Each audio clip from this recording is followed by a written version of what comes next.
এর সাথে ভাই আমার কোনো ধরনের সম্পৃক্ততা নাই।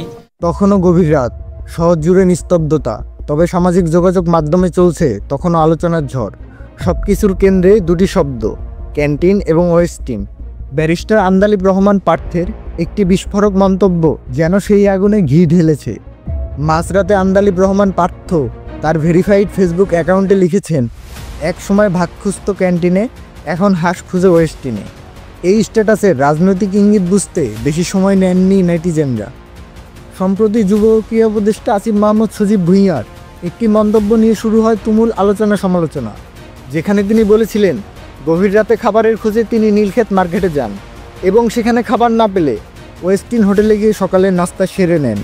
আবার তিনি কাজে লেগে পড়েন। পার্থের এমন স্ট্যাটাসটি যেন এই মন্তব্যের প্রতি কটাক্ষ।